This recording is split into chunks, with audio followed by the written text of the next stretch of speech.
À l'heure du changement climatique, où tout le monde se demande si on peut changer de système, certains proposent des solutions innovantes. C'est le cas d'une entreprise belge qui fait du neuf avec du vieux. Et mieux encore, elle produit de l'énergie avec des épluchures de carottes. Cette entreprise s'appelle Greenwatt.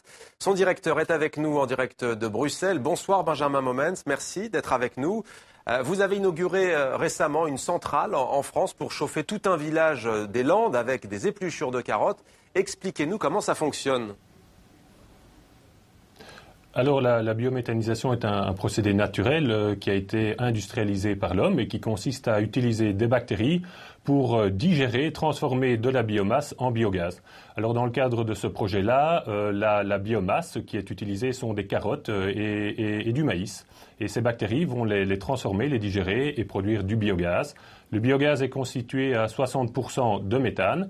Il est brûlé dans un moteur qui va générer de l'électricité et de la chaleur. Cette électricité sera injectée sur le réseau pour être mutualisée et la chaleur est utilisée directement chez le producteur et lui permet de réaliser des économies sur sa consommation d'énergie fossile. Alors les épluchures de carottes, le blé, nous dites-vous, pas seulement, je crois savoir, vous utilisez également d'autres matières organiques, lesquelles ? Alors dans le cadre de Greenwatt, on méthanise entre autres des melons, ce qui est un produit relativement complexe, quoi qu'il paraisse, mais également des racines d'endive, de la betterave et également des déchets de l'industrie agroalimentaire, à savoir des sauces. En quoi cette énergie alternative est-elle bénéfique, Benjamin Momens, pour l'environnement ? Eh bien parce que la biométhanisation permet de boucler la boucle, à savoir que l'on va utiliser des déchets pour produire de l'énergie, qui est une énergie verte, et du digestat, qui est le résidu du processus de biométhanisation. Et ce digestat est un engrais qui peut être valorisé en étant simplement épandu sur les champs. Donc quand l'unité de méthanisation fonctionne, elle a un impact environnemental quasi nul.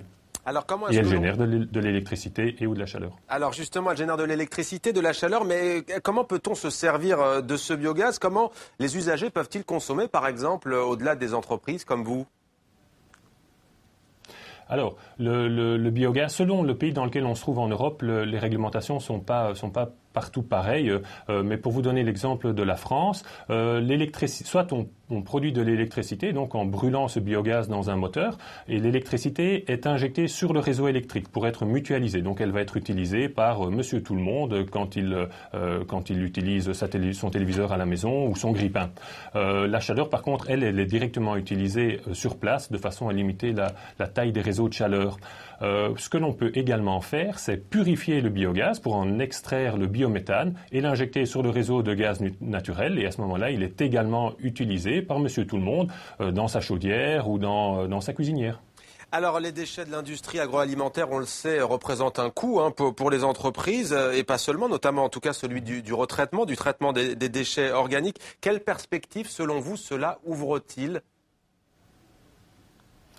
C'est une perspective énorme, entre autres en France, où aujourd'hui il y a 350 à 400 méthaniseurs installés et il y a une volonté politique d'en construire un millier d'ici 2020 et puis de doubler ou de tripler ce chiffre d'ici 2030.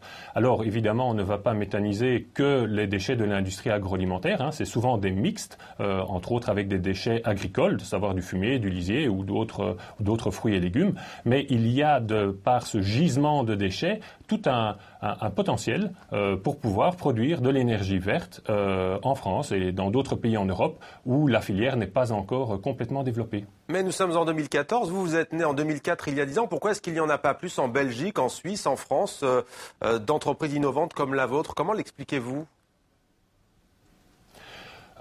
C'est un domaine de niche, c'est un marché relativement limité. Alors il faut dire qu'on n'est pas seul. Il y a quand même des pays qui ont déjà fait, qui ont pris le virage du biogaz il y a déjà une vingtaine d'années. Entre autres l'Allemagne, par exemple, qui est une filière qui est complètement mature et qui a installé plus de 8000 méthaniseurs.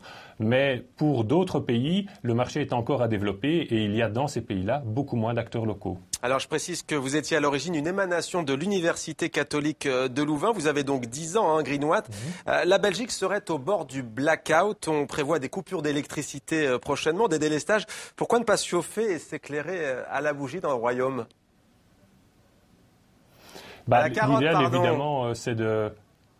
La carotte. Le problème, c'est évidemment le délai pour construire une unité de méthanisation. Il faut compter à peu près 9 mois de travaux pour pouvoir la construire et la rendre opérationnelle. Alors ça, c'est hors des marges administratives. Donc, malheureusement, pour cet hiver-ci, il ne sera pas possible de combler les manques créés par les réacteurs nucléaires qui sont actuellement à l'arrêt. Mais il faut avoir une vision très long-termiste pour les énergies renouvelables. À vrai dire, c'est valable pour la politique énergétique dans son ensemble. Et donc se dire qu'il est temps aujourd'hui de prendre le virage de l'énergie verte au fur et à mesure et donc d'investir dans ces unités pour qu'elles soient encore opérationnelles d'ici 15 ans à 20 ans et que l'on puisse au fur et à mesure limiter notre dépendance à l'énergie nucléaire mais également à l'énergie fossile. Benjamin Moment, merci beaucoup d'avoir répondu à nos questions. Je rappelle que vous êtes le directeur de Greenwatt, spécialisé dans l'énergie verte. Merci à vous, vous épluchures de carottes donc et non pas des bougies.